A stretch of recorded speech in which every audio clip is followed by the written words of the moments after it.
نحمده ونصلي على رسوله الكريم أما بعد فأعوذ بالله من الشيطان الرجيم بسم الله الرحمن الرحيم سورة النساء آیت نمبر 160 فبظلم من الذين هادوا حرمنا عليهم طيبات أحلت لهم وبصدهم عن سبيل الله كثيرا فَبِظُلْمٍ تو ظلم کی وجہ سے من الذین ان لوگوں کی طرف سے جو ہادو یہودی ہوئے حرمنا ہم نے حرام کر دیں علیہم ان پر حرام نہ ہم نے کر دی حرمہ صرف فرسٹ جو ورڈ ہے حرمہ اس کا مطلب ہے حرام کرنا نہ کس نے حرام کیا ہم نے اللہ تعالیٰ کہہ رہے ہم نے حرام کر دیا علیہم ان پر علا پر ہم ان پر کن پر ہم کا جو اشارہ ہے وہ ہادو یعنی یہودیوں کی طرف ہے کہ ہم نے حرام کر دی ان پر طیبات پاک چیزیں طیبہ جیسے نام بھی ہے نا طیبہ اردو میں کہتے ہیں طیبہ تو طیب اسی سے ہے طیب اور طیبہ اور طیبات جمع ہے طیب جو ہے وہ سنگولر ہے واحد ہے جس کا مطلب ہوتا ہے پاک پاکیزہ یا پاک چیز طیبہ اس کی مؤنث ہے یعنی جیسے ہم فیمیل کا نام طیبہ ہوتا ہے تو میل کا نام طیب ہوتا ہے اب ان کی جمع کیا ہے طیبات جمع ہے پاک چیزیں احلت حلال کی گئی تھیں لہم ان کے لیے احلہ حلال سے ہے تو احلت یعنی یہ چیزیں جو آپ پیچھے پڑھ رہے ہیں یہ طیبات یہ مؤنث ہے فیمینن ہے اس کی وجہ سے احلت یہاں بھی سکون تا آیا ہے تو اس کا مطلب بھی اس کا اشارہ طیبات کی طرف ہے جو چیزیں ہیں وہ حلال کر دی گئی تھیں لہم ان پر کن پر ہم کا اشارہ پھر یہودیوں کی طرف ہے کہ یہودیوں پر واو اور بصدہم ان کے روکنے کی وجہ سے صدا کا مطلب ہوتا ہے روکنا جیسے ہم اردو میں بھی کہتے ہیں سدے باب ٹھیک ہے تو صدا بصدی روکنے کی وجہ سے عن سبیل اللہ عن سے سبیل اللہ اللہ کے راستے سے سبیل کس کو کہتے ہیں راستے کو اللہ کے راستے سے کثیرہ کثرت سے فَبِظُلْمٍ مِّنَ الَّذِينَ هَادُوا جو نفیس چیزیں ان کے لیے حلال کی گئی تھیں وہ ہم نے ان پر حرام کر دیں کیونکہ ان کے ظلم کے باعث ان کے ظلم کی وجہ سے اور اللہ تعالیٰ کی راہ سے اکثر لوگوں کو روکنے کی وجہ سے اب یہاں پہ دو ریزن بتائی گئی ہیں ایک تو یہ ہے کہ وہ ظلم کرتے تھے دوسری وجہ کیا ہے کہ لوگوں کو خود تو ظلم کرتے تھے خود تو وہ مجرم تھے اب دوسری وجہ کیا تھی وہ دوسروں کو بھی روکتے تھے کوئی دین کی طرف آتا ان کو بھی روکتے کہ آپ کیوں کر رہے ہیں اب یہاں پہ یہ جو آیت ہے یہ یہودیوں کی طرف اشارہ ہے کہ یہودی جو ہیں ان پر اللہ تعالیٰ نے ان کے ظلم کرنے کی وجہ سے کہ وہ لوگوں پہ زیادتیاں کرتے تھے ان کا مال ناحق کھا جاتے تھے سودی کاروبار کرتے تھے اور لوگوں کو دین سے روکتے تھے ان وجوہات کے باعث اللہ تعالیٰ نے جو حلال چیزیں تھیں ان پر وہ حرام کر دیں اب کہا جاتا ہے کہ سورہ الانعام کی آیت نمبر 146 میں اللہ تعالیٰ فرماتے ہیں وَعَلَى الَّذِينَ هَادُوا حَرَّمْنَا كُلِّ ذِي ظُفْرٍ وَمِنَ الْبَقَرِ وَالْغَنَمِ حَرَّمْنَا عَلَيْهِمْ شُحُومَهُمَا إِلَّا مَا حَمَلَتْ ظُهُورُهُمَا أَوِ الْحَوَايَا أَوْ مَا اخْتَلَطَ بِعَظْمٍ ذَلِكَ جَزَيْنَاهُمْ بِبَغْيِهِمْ وَإِنَّا لَصَادِقُونَ اور یہود پر ہم نے تمام ناخن والے جانور حرام کر دیے تھے اب ناخن والے جانور کون سے ہیں ناخن والے جانوروں سے مراد وہ ہاتھ والے جانور ہیں جن کی انگلیاں پھٹی ہوئی یا الگ الگ نہ ہوں اب آپ دیکھیں کہ آپ اپنے ہاتھ کی انگلی یہ جو مٹھی ہے اس کو اگر آپ بند کرتے ہیں تو آپ دیکھیں کہ ایسے جانور جن کے ہاتھ جو ہیں جب آپ بند کرتے ہیں تو ان کے پاؤں اس طرح سے ہوتے ہیں جیسے آپ کی مٹھی ہوتی ہے نا بند، تو اس طرح سے ان کے پاؤں یعنی انگلیاں جو ہے جڑی ہوئی ہوتی ہیں، جیسے ان میں اونٹ ہے، شتر مرغ ہے، بطخ ہے، گائے ہے اور بکری وغیرہ، ایسے سب چرند پرند حرام تھے جن کے انگلیاں ایسے جڑی ہوئی ہوتی تھی لیکن ناخن والے۔ گویا صرف وہ جانور اور پرندے ان کے لیے حلال تھے جن کے پنجے کھلے ہوں، یعنی جن کے آپ اپنے ہاتھ کو جب آپ کھولیں گے، اپنی انگلیوں کو الگ الگ کریں گے تو جن کے ہاتھ اس طرح سے الگ الگ ہوتے ہیں انگلیاں، وہ جانور ان کے لیے حلال تھے۔ باقی جو جانور ہیں وہ حرام کر دیے تھے اللہ تعالیٰ نے۔ یہ کس وجہ سے؟ ان کی نافرمانیوں کی وجہ سے۔ اسی آیت میں پھر 146 میں اللہ تعالیٰ فرماتے ہیں اور گائے اور بکری میں سے ان دونوں کی چربیاں ان پر ہم نے حرام کر دی تھی۔ گائے اور بکری کی چربیاں بھی اللہ تعالیٰ نے حرام کر دی تھی،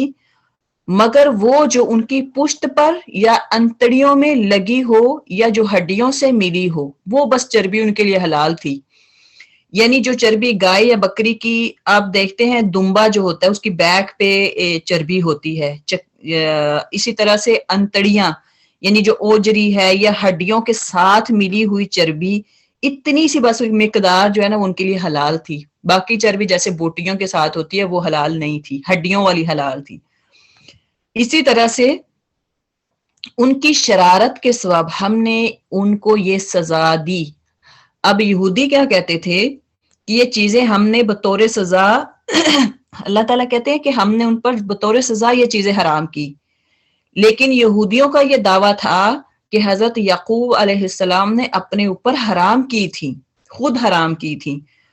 تو اب اللہ تعالیٰ کیا کہتے ہیں کہ کس نے حرام کی تھی؟ ہم نے حرام کی تھی۔ آپ دیکھیں کہ اسی آیت میں بھی اللہ تعالیٰ کہتے ہیں حرمنا، یعنی یہ فَبِظُلْمٍ مِّنَ الَّذِينَ هَادُوا حَرَّمْنَا، یہودیوں پر ہم نے حرام کی تھی، یہ حضرت یعقوب علیہ السلام نے اپنے آپ نہیں حرام کر لی تھی۔ تو لہٰذا جو ان کا دعویٰ تھا وہ غلط ثابت ہوا، قرآن نے اس کو غلط ثابت کیا۔ وَإِنَّا لَصَادِقُونَ، اور ہم یقیناً سچے ہیں۔ اس کا مطلب یہ ہے کہ یہود یقیناً اپنے مذکورہ دعوے میں جھوٹے ہیں، اللہ تعالیٰ کہتے ہیں کہ ہم سچے ہیں۔ اچھا جی، اگلی آیت میں وَأَخْذِهِمُ الرِّبَا، اور ان کے سود لینے کی وجہ سے۔ وَأَخَذَ کا مطلب ہوتا ہے پکڑنا، لینا، تو ہم ان کے، الربا، ربا کہتے ہیں سود کو، رباح یا ربا، سود کا مطلب ہے اس کا سود۔ وَأَخْذِهِمُ الرِّبَا، اور ان کے سود لینے کی وجہ سے۔ وقد، حالانکہ تحقیق، نہو، وہ سب منع کیے گئے تھے۔ یہ نہا سے ہے، اس کا نہو یعنی منع کیے گئے تھے، یہ مجہول کا صیغہ ہے، جمع کا صیغہ، لیکن اصل اس کا ورڈ دیکھیں تو نہا سے ہے، نہا نہیں سے یعنی منع کیا گیا۔ تو ان سب کو وہ سب منع کیے گئے تھے، انہو، اس سے، یعنی کس سے منع کیے گئے تھے؟ ہو کی ضمیر ربا، سود کی طرف ہے، یعنی سود سے ان کو منع کیا گیا تھا۔ وَأَكْلِهِمْ، اور ان کے کھانے کی وجہ سے، وَأَكْلِ، ان کے کھانے کی وجہ سے، اموال الناس، لوگوں کے مالوں کو، بالباطل، باطل طریقے سے۔ وَأَعْتَدْنَا، اور ہم نے تیار کیا ہے، لِلْكَافِرِينَ، کافروں کے لیے، منہم، ان میں سے، عذاباً، عذاب، علیما، دردناک۔ اور سود جس سے منع کیے گئے تھے، اسے لینے کے باعث اور لوگوں کا مال ناحق مار کھانے کے باعث، اور ان میں سے جو کفار ہیں ہم نے ان کے لیے المناک عذاب مہیا کر رکھا ہے۔ اب دیکھیں کہ اس آیت میں اللہ تعالیٰ نے یہ جو اوپر، اس کا لنک بھی اوپر والی آیت کے ساتھ ہے، 146 کے ساتھ اس کا لنک ہے، کہ وہاں اللہ تعالیٰ نے فرمایا کہ حرمنا علیہم طیبات، ہم نے ان پر حلال چیزیں حرام کر دی۔ اوپر دو ریزن بتائی تھی، ایک اس کی ریزن کیا ہے حرام کرنے کی، کہ وہ دوسروں کو کیا کرتے ہیں؟ اللہ کے راستے سے روکتے ہیں، اور دوسرا کیا تھا؟ ظلم کرتے ہیں۔ تیسرا بھی اللہ تعالیٰ نے یہاں ایک ریزن بتائی ہے کہ جو اللہ تعالیٰ نے چیزوں کو حرام کر دیا ان پر، اس کی تیسری ریزن یہ تھی کہ سود جس سے ان کو منع کیا گیا تھا اسے لینے کے باعث بھی، یعنی سودی کاروبار ان کے لیے عام تھا۔ اب دیکھیں کہ سود جو ہے اسلام میں تو بھی منع ہے، لیکن اس سے پہلی امتوں پہ بھی منع تھا، ان کے لیے بھی حرام ٹھہرایا گیا تھا، یہودیوں پہ بھی حرام تھا۔ آج اگر دیکھیں تو سب سے زیادہ جو کاروباری سودی کاروباری ہے وہ یہودیوں کا ہے، اور وہی زیادہ سے زیادہ پروفٹ لیتے ہیں، اور جو ہے وہ کما رہے ہیں، وہاں سے کئی ٹریلین کما رہے ہیں، جبکہ ہمارے یہی نظام جو سودی نظام ہے وہ ہمارے اسلام میں بالکل حرام ہے، لیکن جبکہ مسلمان لوگ اکثر جو ہے مسلمان لوگ اس کو پروفٹ سمجھ کے کرتے ہیں، جو کہ جائز نہیں ہے۔ اور دیکھیں کہ پھر اس کے بدلے میں اللہ تعالیٰ نے تو قرآن میں بتا دیا کہ ان پر یہ چیزیں ہم نے حرام کر دی تھی، تو اس کے بدلے میں دیکھیں کہ اگر انسان سودی نظام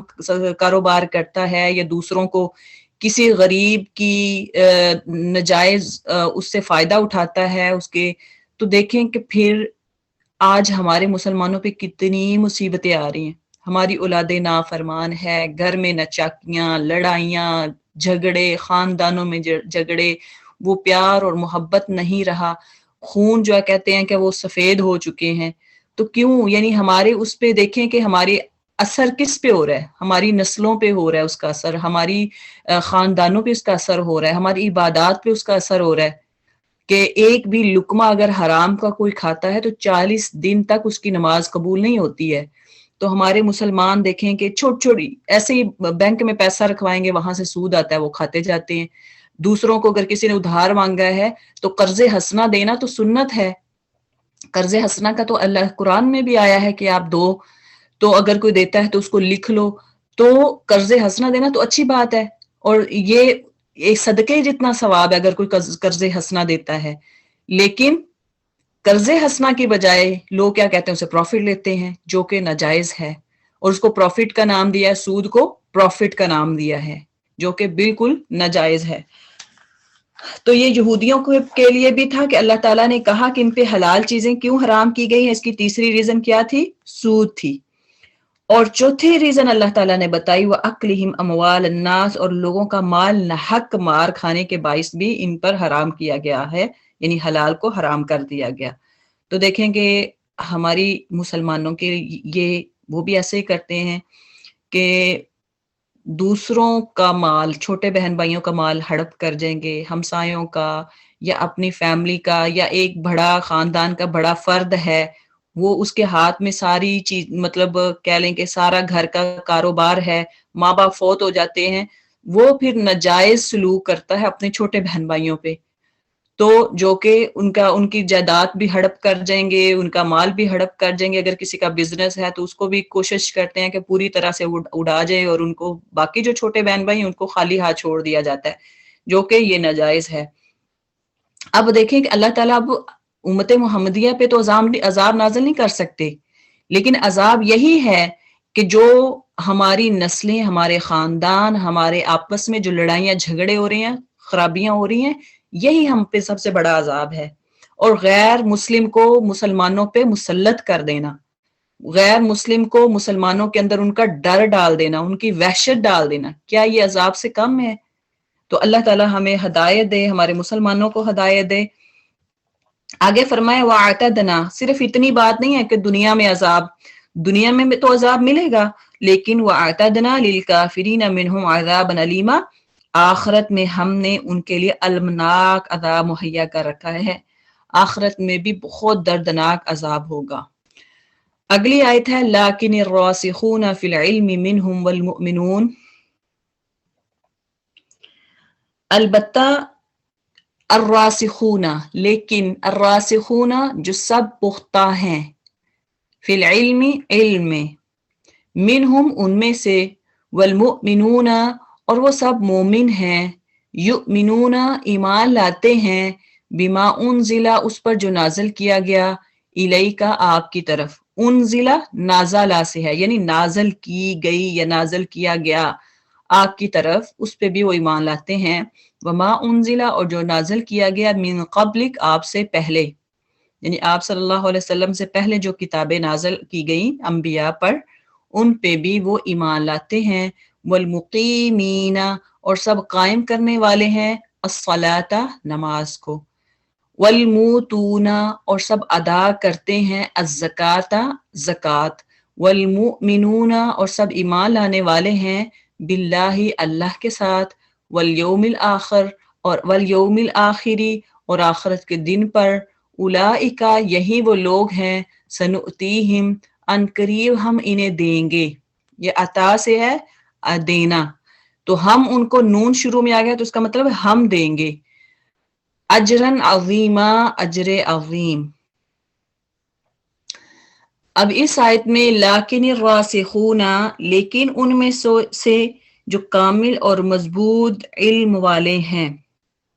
اور ایمان والے ہیں، اس پر ایمان لاتے ہیں جو آپ صلی اللہ علیہ وسلم کی طرف اتارا گیا اور جو آپ سے پہلے اتارا گیا، اور نمازوں کو قائم رکھنے والے ہیں اور زکوٰۃ کو ادا کرنے والے ہیں اور اللہ پر اور قیامت کے دن پر ایمان رکھنے والے ہیں، یہی ہیں جنہیں ہم بہت بڑا اجر عطا فرمائیں گے۔ اب راسخون فی العلم کیا ہے؟ یعنی مضبوط علم والے،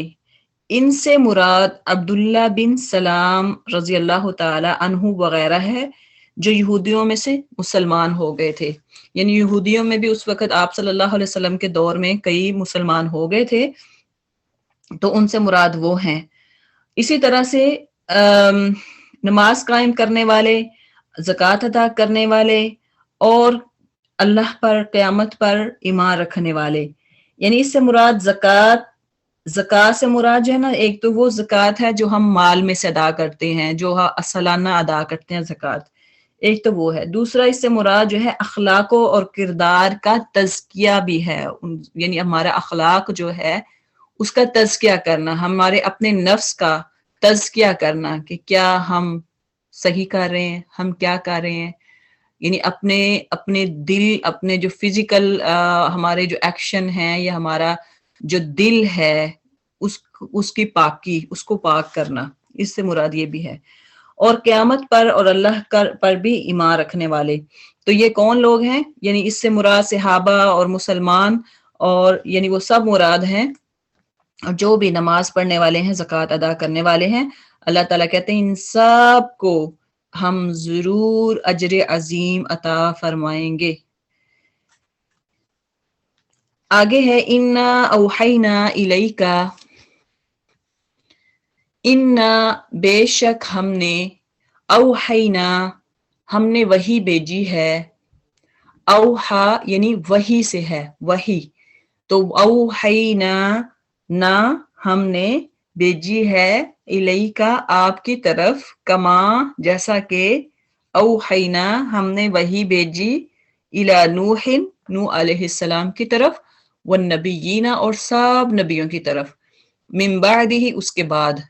وَأَوْحَيْنَا اور ہم نے وحی بھیجی الی ابراہیم ابراہیم علیہ السلام کی طرف، وَإِسْمَاعِيلَ اور اسماعیل، وَإِسْحَاقَ اور اسحاق، وَيَعْقُوبَ اور یعقوب، وَالْأَسْبَاطَ اور اولاد، اس کی اولاد کی طرف، یعنی یعقوب علیہ السلام کی اولاد کی طرف، وعیسیٰ اور عیسیٰ علیہ السلام، وایوب اور ایوب، ویونس اور یونس، وہارون اور ہارون، وسلیمان اور سلیمان علیہ السلام کی طرف، وآتینا اور ہم نے دی داود علیہ السلام کو الزبور زبور۔ اب یہاں پہ اللہ تعالیٰ نے انبیاء کا تذکرہ کیا کہ ہم نے ان انبیاء کی طرف وحی نازل کی۔ اگر یہیں آپ کاؤنٹ کریں تو کتنے نام بنتے ہیں؟ نوح علیہ السلام، ابراہیم، تو اسماعیل 3، اسحاق 4، یعقوب 5، اسباط اور ان کی اولادیں۔ اب اولادوں میں آپ دیکھتے ہیں کہ جیسے کہ یہاں یوسف علیہ السلام کا ذکر نہیں آیا، وعیسیٰ اور عیسیٰ علیہ السلام، وایوب اور ایوب، ویونس، وہارون، سلیمان، داود اور داود علیہ السلام۔ تو حضرت ابن عباس رضی اللہ تعالی عنہما سے روایت ہے کہ بعض لوگوں نے کہا کہ حضرت موسیٰ علیہ السلام کے بعد کسی انسان پر اللہ تعالیٰ نے کچھ نازل نہیں کیا، اور یوں نبی صلی اللہ علیہ وسلم کی وحی اور رسالت سے بھی انکار کیا، جس پر یہ آیت نازل ہوئی جو بھی آپ نے پڑھی ہے، انا اوحینا الیکا، یعنی بعض لوگوں نے جب اعتراض کیا کہ موسیٰ علیہ السلام کے بعد کوئی نبی نہیں یا کسی پر کوئی کتاب یا وحی نازل نہیں ہوئی، اس پر یہ آیت نازل ہوئی. اللہ تعالیٰ نے مینشن کیا کہ میں نے فلاں فلاں فلاں فلاں ان سب انبیاء پر میں نے وحی نازل کی. اب کہا جاتا ہے جن نبیوں اور رسولوں کے اسماء گرامی نام جو ہیں اور واقعات قرآن میں موجود ہیں ان کی تعداد یا تو 24 ہے یا 25 ہے. اگر آپ ان کو لکھنا چاہیں ان کے نام جو ہیں انبیاء کے تو آپ لکھ سکتے ہیں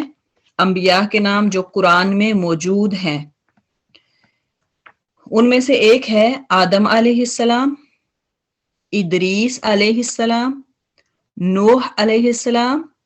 ہود، صالح، ابراہیم، لوط، اسماعیل، اسحاق، یعقوب، یوسف، ایوب، شعیب، موسیٰ، ہارون، یونس، داود، سلیمان، الیاس، الیسع، زکریا، یحییٰ، عیسیٰ اور ذوالکفل. اکثر یہ اگر دیکھیں تو یہ 24 بنتے ہیں. اکثر مفسرین کے نزدیک یعنی اکثر جو اسکالر ہیں ان کے نزدیک 25 ہیں اور ان میں ایک نام حضرت محمد صلی اللہ علیہ وسلم بھی ہیں. اب اکثر ہمارے ہاں مشہور ہے کہ تمام انبیاء اور رسول جن کے واقعات قرآن میں چاہے موجود ہیں یا نہیں ان کی تعداد کتنی ہے، یعنی اکثر ہمارے ہاں مشہور ہے وہ 1,24,000 ہے اور ایک حدیث میں 8,000 بھی تعداد بتلائی گئی ہے. لیکن کہتے ہیں کہ صحیح روایات میں کہیں بھی یہ مینشن نہیں ہے کہ انبیاء اور رسول ٹوٹل جو ہیں وہ 1,24,000 آئے یا 8,000 آئے. یہ جہاں بھی مینشن ہے یہ سخت ضعیف احادیث میں ہے. اللہ بہتر جانتا ہے کتنے انبیاء اور رسول آئے، اللہ کو بہتر پتا ہے. اور اسی طرح سے آخری نبی جو ہیں وہ ہمارے محمد صلی اللہ علیہ وسلم ہیں. ان کے بعد جنہوں نے بھی نبوت کا دعویٰ کیا وہ سب دجال اور کذاب ہیں، جھوٹے ہیں. ان کی جھوٹی نبوت پر ایمان لانے والے دائرہ اسلام سے خارج ہیں اور امت محمدیہ صلی اللہ علیہ وسلم سے الگ ایک متوازی امت ہے. جیسے اب اگر کوئی دعویٰ کرتے ہیں تو وہ ایک الگ امت ہے، جیسے کہ آپ کے ہاں مشہور ہے امت بابیہ، بہائیہ اور امت مرزائیہ. ہماری امت کا نام کیا؟ امت محمدیہ، جو نبی صلی اللہ علیہ وسلم کو مانتے ہیں. اس کے علاوہ بھی جو دعوے دار ہیں وہ جھوٹے اور دجال ہیں، جیسے کہ ان کی امتوں کے نام کیا ہے؟ امت بابیہ، بہائیہ اور امت مرزائیہ. اسی طرح مرزا قادیانی کو لوگ جو ان کو ماننے والے مسیح موعود ماننے والے ہیں وہ لاہوری مرزائی بھی، یہ سارے جو ہیں یہ دجال یا کذاب ہیں. جو ان پر ایمان لائے گا وہ بھی گمراہ ہو گیا. تو لہٰذا ایک بات یاد رکھیں کہ میں اکثر گوگل پہ جب آپ ریسرچ کرتے ہیں کوئی حدیث ڈھونڈتے ہیں یا قرآن کا ترجمہ، اکثر ترجمے اور اکثر جو حدیث ہے نا مجھے نہیں پتا تھا، لیکن جب میں نے پڑھا تو وہ اکثر لکھا ہوتا تھا مسیح موعود، مسیح موعود. مجھے نہیں پتا تھا کہ یہ کیا ہے. پھر جب میں نے اس پہ ریسرچ کی تو پتا چلا کہ یہ مرزائی جو ہے یعنی مرزا قادیانی یہ اس کی طرف اس کو منسوب کرتے ہیں کہ اس سے کہتے ہیں کہ مسیح موعود نے یہ فرمایا. یعنی روایت نیچے آپ دیکھیں تو جو روایت آپ صلی اللہ علیہ وسلم سے منسب کچھ وہاں سے حصہ لیتے اور کچھ یہ اپنی بات کرتے، کیونکہ میں نے تو وہ حدیث پڑھی ہوئی ہیں تو مجھے تو پتہ چل جاتا تھا کہ یہ عجیب سی بات کہاں سے آ گئی. تو یہ تو حدیث میں مطلب میں نے تو آج تک ایسی بات نہیں پڑھی، لیکن ایک پارٹ پہ جب پڑھتے پڑھتے حدیث کا ایک ٹکڑا لے لیتے جو آپ صلی اللہ علیہ وسلم سے منسوب ہوتا، بعد میں آخر میں وہ منسوب کرتے کہ یہ مسیح موعود نے ایسے فرمایا. جو کہ آپ جب بھی آپ ریسرچ کریں تو آپ دھیان رکھیے گا، جہاں بھی مسیح موعود کا ذکر آئے تو آپ سمجھ لیں یہ مرزا ہے، اس سے مراد مرزا کا کر رہے ہیں، تو کبھی بھی آپ اس کو نہ پڑھیں، وہ صحیح نہیں ہوتا۔ اگلی آیت ہے وَرُسُلًا قَدْ قَصَصْنَاهُمْ عَلَيْكَ، وَرُسُلًا اور بہت سے رسول ہیں، قد تحقیق، قصصناہم ہم نے بیان کیا ہے انہیں، یہ قصصا ہے، یہ کہتے ہیں نا قصص، قصے، واقعات، تو قصے سے ہے، کہتے ہیں قصہ سنایا، اردو کا بھی ورڈ ہے قصہ، تو قصہ جو ہے یہ قصص یعنی اس کی جمع ہے، ہم نے بیان کیے انہیں، کیا بیان کیے؟ واقعات، علی کا آپ پر، من قبل اس سے قبل، ورسولن اور بہت سے رسول ہیں، لم نقصص نہیں ہم نے بیان کیا ان کو، علی کا آپ پر، یعنی دیکھیں کہ اللہ تعالیٰ فرما رہے ہیں کہ بہت سے ایسے رسول ہیں ان کے قصے ہم نے آپ کو بتائے، اور بہت سے ایسے رسول ہیں جو آپ سے پہلے آئے اور ان کے قصے آپ کو نہیں بتائے گئے۔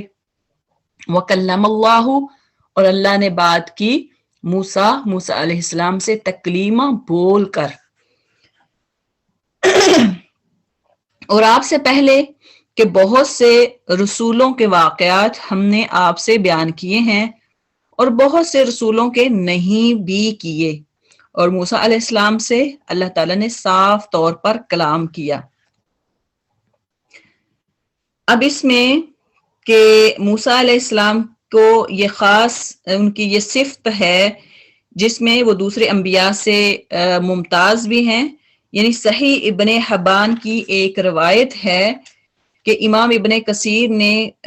اس صفت ہم کلامی میں، یعنی اللہ تعالیٰ سے جو بات کی ہے اس میں حضرت آدم علیہ السلام اور نبی صلی اللہ علیہ وسلم کو بھی شریک مانا ہے، یہ تفسیر ابن کثیر میں، جس میں انہوں نے تفسیر بیان کی ہے، تلک الرسل فضلنا، تیسرا سپارہ ہے، اور اس کی پہلی جو آیت ہے نا اس میں انہوں نے کہا ہے کہ فضیلت دی، اور اس میں موسیٰ علیہ السلام، نبی صلی اللہ علیہ وسلم اور آدم علیہ السلام، لیکن اللہ تعالیٰ نے جو کلام کیا ہے، جو بات کی ہے، وہ صرف موسیٰ علیہ السلام سے کی گئی۔ آپ کہیں گے کہ وہ کیسے؟ یعنی جتنے بھی انبیاء آئے ان پر جو وحی نازل ہوتی تھی نا، اللہ تعالیٰ ڈائریکٹ ان سے بات نہیں کرتے تھے، وحی نازل ہوتی تھی۔ وحی اب کیسے نازل ہوتی تھی؟ ان کے مختلف طریقے تھے وحی کے، کبھی تو فرشتہ لے کے آتا تھا، جیسے حضرت جبرائیل علیہ السلام لے کے آتے وحی اور ان سے ہم کلام ہوتے، کبھی انسانی شکل میں، کبھی جو ہے یعنی ایک فرشتے کی شکل میں، مختلف شکلوں میں آتے، کبھی جو ہے نا وہ کسی صحابی کی شکل کے جیسے لگتے، اور اسی طرح سے کبھی گھنٹی کی صورت میں وحی نازل ہوتی، یعنی پتہ چلتا گھنٹی کی آواز، اور کبھی جو ہے نا وہ یعنی ایسے آواز جیسے کوئی آواز دے رہا ہے، کوئی کیسے صرف آواز محسوس ہوتی، اس طرح سے بات یعنی وحی آتی، کبھی خواب کی صورت میں بھی۔ لیکن حضرت موسیٰ علیہ السلام سے اللہ تعالیٰ نے خود بات کی، آپ نے پڑھا بھی ہوگا کہ ان کو طور پہ پہاڑ پہ بلایا اور وہاں پہ 40 دن کے لیے ٹھہرے وہ، اور آپ صلی اللہ علیہ وسلم، موسیٰ علیہ السلام اور اللہ تعالیٰ دونوں ہم کلام ہوئے۔ ہم کلام کیسے ہوتے تھے؟ جیسے ایک دوست سے بات کرتا ہے، یعنی اللہ تعالیٰ کو بظاہر نہیں دیکھا، صرف بات، یعنی ایسے وہ بات کرتے جیسے ایک دوست جو ہے وہ دوسرے سے بات کرتا ہے، گفتگو کرتا ہے۔ اور جیسا اس کا جو تذکرہ ہے سورہ طٰہٰ میں، اگر آپ اس کو پڑھنا چاہیں، سورہ طٰہٰ، تو اس میں بیان کیا گیا ہے۔ اسی طرح بائبل میں بھی موسیٰ علیہ السلام کی اس خصوصیت کا ذکر ہے، اس میں لکھا ہے بائبل میں، جیسے کوئی شخص اپنے دوست سے بات کرتا ہے ویسے ہی خداوند روبرو ہو کر موسیٰ سے باتیں کرتا تھا، یہ بائبل میں خروج میں ہے۔ بہرحال یہ حضرت موسیٰ علیہ السلام کو ایک صفت تھی، اللہ تعالیٰ نے ان کی، یعنی کہہ لیں کہ جس زیادہ ان سے جو ہم کلامی کی، اپنی مطلب آواز میں ان سے بات کی تھی۔ لیکن اللہ تعالیٰ نے ہر نبی کو کوئی نہ کوئی فضیلت عطا کی ہے، ایک دوسرے سے بڑھ چڑھ کر فضیلت دی ہے۔ اگلی آیت میں ہے رسولا مبشرین، رسولوں کو خوشخبری دینے والے، ومنذرین اور ڈرانے والے بنا کر بھیجا گیا، لِأَلَّا تاکہ نہ یکون ہو للناس لوگوں کے لیے علی اللہ اللہ پر حجتن کوئی حجت بعد الرسل رسولوں کے آنے کے بعد وکان اللہ اور اللہ تعالیٰ ہے عزیزا حکیما اللہ تعالیٰ ہے غالب اور حکمت والا. ہم نے انہیں رسول بنایا ہے خوشخبریاں سنانے والا اور آگاہ کرنے والا تاکہ لوگوں کی کوئی حجت یعنی کمپلیشن آف پروف اور الزام رسولوں کے بھیجنے کے بعد اللہ پر نہ رہ جائے. اللہ تعالیٰ بڑا غالب اور بڑا با حکمت ہے. اب دیکھیں کہ ایمان والوں کو جنت اور اس کی نعمتوں کی خوشخبری دینا، یعنی یہاں جو اللہ تعالیٰ نے بتایا نا رسول کس لیے آتے ہیں، مبشرین خوشخبریاں دینے والے. خوشخبریاں کن کو دینے والے؟ جو ایمان والے، ان کو جنت کی خوشخبری اور جنت کی نعمتوں کی خوشخبری دینا. اور منذرین یعنی ڈرانے والے، اس سے مراد ہے کافروں کو اللہ کے عذاب سے اور اس کی بھٹکتی ہوئی جہنم سے ڈرانا. اس کا مطلب منذرین ڈرانے والا. تو آپ کو پتا ہے کہ انبیاء جب بھی بات کرتے ہیں تو وہ دونوں لیول سے کرتے ہیں، جنت کے بعد بھی حوالے سے اور جہنم سے بھی. یعنی جنت ان لوگوں کے لیے ہے جو ایمان لے کر آئے، جنہوں نے اچھے اعمال کیے، جنہوں نے فرما برداری کی، ان کے لیے جنت کی خوشخبری. اور کافر جو ہیں، جو نافرمان ہیں، اللہ تعالیٰ کے نافرمان، انبیاء کے نافرمان، ان کے لیے کیا ہے؟ عذاب ہے. اسی طرح سے فرمایا کہ اللہ تعالیٰ بہت تاکہ کوئی حجت تمام نہ رہے، یعنی اللہ تعالیٰ اس میں کمپلیشن آف پروف. اب اس کی مثال اس طرح سے ہے کہ جیسے آپ کلاس میں کوئی اسٹوڈنٹ آتا ہے، ٹھیک ہے، ایک ویک وہ نہیں آیا، ایک ویک اس نے کلاس اٹینڈ نہیں کی. اب ٹیچر کیا کرتا ہے؟ ٹیچر کا کام ہے وہ اپنے ٹائم پہ آئے، آپ کو پڑھائے، اور اس کے بعد اگر ریکارڈنگ ہے وہ بھی سینڈ کر دے. ٹیچر نے اپنا کام، اپنا فرض پورا کر دیا. اب جو غائب ہے، ابسنٹ اسٹوڈنٹ جو ہے، اس کا کام کیا ہے کہ اگلے ویک جب کلاس میں آئے تو اس کو تو یہ چاہیے نا کہ میں نے ویک مس کیا یا ایک دن میں نے مس کیا، اس کو چاہیے کہ وہ پوچھے، دوسروں سے پوچھے کہ ہم نے کیا پڑھا، ان سے پوچھ کے وہ جو ریکارڈنگ ہے یا جو بھی نہیں بھی ریکارڈنگ ہے اس کی ڈسکشن جو بھی ہوئی وہ اسے پوچھے کہ ہم نے کیا پڑھا. کیونکہ جو علم کی جستجو میں ہوتے ہیں نا، وہ ان کی کوشش ہوتی ہے کہ میں کچھ نہ کچھ مجھے ملتا رہے. ایک دن بھی مس ہو جائے تو اس کے لیے بہت بڑی چیز ہوتا ہے، بہت بھاری گزرتا ہے. اب ٹیچر نے سارا کچھ بھیج دیا تاکہ حجت تمام کر دی، حجت مکمل کر دی، یعنی کمپلیٹ کر دیا، اس نے پروف بھی اپنا بھیج دیا. اب اسٹوڈنٹ اگلے ویک آتا ہے اور کہتا ہے کہ میں نے تو کلاس میں نہیں آئی تھی، تو اس لیے یعنی آرگومنٹ کرتا ہے کہ میں نے پڑھا نہیں تھا، مجھے تو آتا ہی نہیں ہے. کیوں نہیں آتا؟ کیونکہ میں لاسٹ ویک نہیں آئی تھی. بس بات ختم نہیں. اب اللہ تعالیٰ جو بھیجتے ہیں رسولوں کو، اس لیے بھیجتے ہیں کہ وہ لوگوں کو بتائیں، دین کی دعوت دیں، اچھائی کی طرف بلائیں. ہاں، اگر کوئی اس دور میں کوئی نبی نہیں، اس دور میں جیسے آج ہمارے دور میں بظاہری طور پہ ہمیں نظر نہیں آتے، لیکن کتاب تو اللہ تعالیٰ نے دی ہے نا. اب ہمارا کام کیا ہے کہ اس کتاب کو جو اللہ تعالیٰ نے ہمیں میسج دیا یا کتاب بھیجی ہے، اس کو ہم دیکھیں، اس کو پڑھیں، اس میں جاننے کی کوشش کریں کہ اللہ تعالیٰ نے کیا میسج دیا ہے. اللہ نے اپنی حجت تمام کر دی، اپنا پروف اللہ تعالیٰ نے بھیج دیا کہ یہ پروف ہے. قیامت والے دن آپ ڈینائی نہیں کر سکیں گے، آپ نہیں کہہ سکیں گے کہ مجھے تو پتہ ہی نہیں تھا، مجھے تو پتہ ہی نہیں تھا کیا آپ نے بتایا کیا نہیں بتایا. انبیاء بھی آ گئے، کتابیں بھی نازل ہو گئیں، آپ کو بتانے والے اسکالر بھی مل جاتے ہیں، آپ کو پڑھانے والے ٹیچر بھی مل جاتے ہیں. لیکن قیامت والے دن آپ آرگومنٹ نہیں کر سکیں گے، آپ ڈینائی نہیں کر سکیں گے کہ مجھے تو پتہ ہی نہیں چلا کیا آپ نے بتایا ہے. تو اللہ تعالیٰ یہاں پہ یہ کہنا چاہ رہے ہیں کہ اللہ حجتم بعد الرسل، رسولوں کے بعد، بھیجنے کے بعد اللہ تعالیٰ پر کوئی راہ نہ جائے، یعنی کوئی حجت نہ رہ جائے. اللہ تعالیٰ بہت بڑا غالب اور بڑا با حکمت ہے. اگلی آیت میں لیکن اللہ تعالیٰ یشہد گواہی دیتا ہے، بما اس کتاب کی جو انزلہ اس نے نازل کی، الیکا آپ کی طرف، انزلہ اس نے نازل کیا اسے بعلمہ اپنے علم سے، والملائکۃ اور فرشتے بھی یشہدون وہ سب گواہی دیتے ہیں، وکفا اور کافی ہے باللہ اللہ تعالی شہیدہ گواہ۔ جو کچھ آپ کی طرف اتارا ہے اس کی وجہ سے اللہ تعالی خود گواہی دیتا ہے کہ اسے اپنے علم سے اتارا ہے، اور فرشتے بھی گواہی دیتے ہیں، اور اللہ تعالیٰ بطور گواہ کافی ہے۔ یعنی یہ جو کتابیں نازل ہوئی ہیں یہ اللہ تعالیٰ نے نازل کی ہیں اور یہ سچی ہیں۔ اسی طرح سے اگلی آیت میں فرمایا ان الذین کفروا، ان الذین بے شک وہ لوگ، کفروا جنہوں نے کفر کیا، وصدوا اور سب نے روکا، عن سبیل اللہ پیچھے بھی صدو کا ہم نے پڑھا ہے روکنا، عن سبیل اللہ اللہ کے راہ سے، قد یقیناً ضلوا وہ سب گمراہ ہوئے، ضلالا گمراہی میں، بعیدہ دور کی۔ جن لوگوں نے کفر کیا اور اللہ کی راہ سے اوروں کو روکا وہ یقیناً گمراہی میں ہیں، دور یعنی دور نکل گئے ہیں، گمراہی میں وہ دور نکل گئے ہیں۔ ان الذین بے شک وہ لوگ، کفروا جنہوں نے کفر کیا، وظلموا اور ظلم کیا، لم یکن اللہ نہیں ہے اللہ تعالی، لیغفر کہ وہ بخشے لہم ان کو، ولا لیہدیہم اور نہ وہ ہدایت دے انہیں طریقہ سیدھے راستے کی۔ جن لوگوں نے کفر کیا اور ظلم کیا انہیں اللہ تعالیٰ ہرگز ہرگز نہ بخشے گا اور نہ انہیں کوئی راہ دکھائے گا،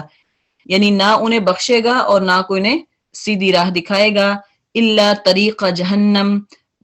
بجز جہنم کی راہ کے، سوائے جہنم کی راہ کے، خالدین فیہا ہمیشہ وہ اس میں رہیں گے، آبادہ ہمیشہ ہمیشہ، وکان ذالک اور ہے ذالک اللہ تعالیٰ یہ اللہ تعالیٰ پر یسیرہ آسان، ہاں سوائے جہنم کی راہ کے جس میں وہ ہمیشہ ہمیشہ پڑے رہیں گے، اور یہ اللہ تعالیٰ پر بالکل آسان ہے۔ یعنی یہ بات ان کی ہو رہی ہے جو کافر ہیں، جنہوں نے ظلم کیا ہے، جو نافرمان ہیں، اللہ تعالیٰ ان کو جہنم میں ڈال دے گا، اللہ تعالیٰ کے لیے کوئی مشکل نہیں ہے۔ یا ایھا الناس اے لوگو جو ایمان لائے ہو، قد جاءکم تحقیق جاءکم یقیناً آیا تمہارے پاس، الرسول رسول بالحق حق کے ساتھ، من ربکم تمہارے رب کی طرف سے، فآمنوا تو تم سب ایمان لے آؤ، خیر لکم یہ تمہارے لیے بہت بہتر ہے، وَإِن تکفروا اور اگر تم کفر کرو گے، فَإِنَّ تو بے شک للہ اللہ کا ہے، ما فی السماوات جو کچھ بھی آسمانوں میں ہے، والارض اور زمین میں، وکان اللہ اور اللہ تعالیٰ ہے، علیمن خوب جانے والا، حکیمہ حکمت والا۔ اے لوگو تمہارے پاس تمہارے رب کی طرف سے حق لے کر رسول آ گیا ہے، پس تم ایمان لاؤ تاکہ تمہارے لیے بہتری ہو، اور اگر تم کافر ہو گئے تو اللہ تعالیٰ ہی کی ہے ہر وہ چیز جو آسمانوں اور زمین میں ہے، اور اللہ تعالیٰ دانا ہے اور حکمت والا ہے، یعنی جاننے والا اور حکمت والا ہے۔ اب اس آیت میں آیت نمبر 170 ایک چیز یہ بتائی گئی ہے کہ تم ایمان لے آؤ، یہ تمہارے لیے ہی بہتر ہے۔ یعنی اگر کوئی کفر کرتا ہے تو اس سے اللہ کو ذرا بھی فرق نہیں پڑتا، یعنی تمہارے کفر سے، تمہارے انکار سے اللہ کا کیا بگڑے گا؟ جیسے حضرت موسیٰ علیہ السلام نے اپنی قوم سے فرمایا تھا، ان تکفروا انتم ومن فی الارض جمیعا فإن اللہ لغنی حمید، ابراہیم سورہ ابراہیم میں ہے، اگر تم اور روئے زمین پر بسنے والے سب کے سب کفر کا راستہ اختیار کر لیں تو اللہ کا کیا بگاڑیں گے؟ اللہ کو تو کچھ نہیں کوئی کر سکتا۔ یقیناً اللہ تو بے پرواہ تعریف کیا گیا ہے۔ حدیث قدسی میں آتا ہے، حدیث قدسی وہ ایک ہوتا ہے حدیث نبوی، حدیث نبوی ہوتی ہے جو آپ صلی اللہ علیہ وسلم کے ایکشن، انہوں نے جو کہا ہے، ان کی بات وغیرہ، وہ حدیث نبوی ہوتی ہے۔ حدیث قدسی وہ ہوتی ہے جو ڈائریکٹ اللہ تعالیٰ بیان کریں، جو ڈائریکٹ اللہ تعالیٰ بتائے، اس کو حدیث قدسی کہتے ہیں۔ حدیث قدسی میں ہے اللہ تعالیٰ فرماتا ہے، اے میرے بندو اگر تمہارے اول اور آخر یعنی شروع سے حضرت آدم علیہ السلام سے لے کر قیامت تک تمام انسان اور جن اس ایک آدمی کے دل کی طرح ہو جائیں جو تم میں سے زیادہ متقی ہے، یعنی سارے متقی بن جائیں، حضرت آدم سے لے کر قیامت کے دن تک جو بھی پیدا ہونے والے سب متقی بن جائیں، اس سے میری بادشاہی میں اضافہ نہیں ہوگا۔ اللہ تعالیٰ کی بادشاہی میں کوئی اضافہ نہیں ہوگا، اس سے اللہ تعالیٰ کی بادشاہی میں کوئی فرق نہیں پڑے گا۔ اگر تمہارے اول اور آخر یعنی حضرت آدم سے لے کر قیامت کے دن تک جتنے بھی آنے والے لوگ ہیں، سب کے سب انسان اور جن سب اس ایک آدمی کی طرح ہو جائیں جو تم میں سب سے بڑا نافرمان ہو، تو اس سے میری بادشاہی میں کوئی کمی نہیں ہوگی۔ یعنی انسان کی عبادت سے اللہ کی بادشاہی میں نہ تو اضافہ ہوگا، نہ کسی کی نافرمانی سے اللہ کی بادشاہی میں کمی آئے گی۔ اے میرے بندو، اگر تم سب ایک میدان میں جمع ہو جاؤ اور مجھ سے سوال کرو اور میں ہر انسان کو اس کے سوال کے مطابق عطا کروں، تو اس سے میرے خزانے میں اتنی ہی کمی ہوگی جتنی سوئی کے سمندر میں ڈبو کر نکالنے سے سمندر کے پانی میں ہوتی ہے۔ یعنی دیکھیں کہ اگر انسان سارے کے سارے مل کر اللہ تعالیٰ سے مانگنا شروع کر دیں اور اللہ سب کو دینا شروع کر دے، جیسے جیسے کوئی مانگتا جائے، جیسے جیسے کوئی مانگتا جائے اللہ تعالیٰ عطا فرماتا جائے،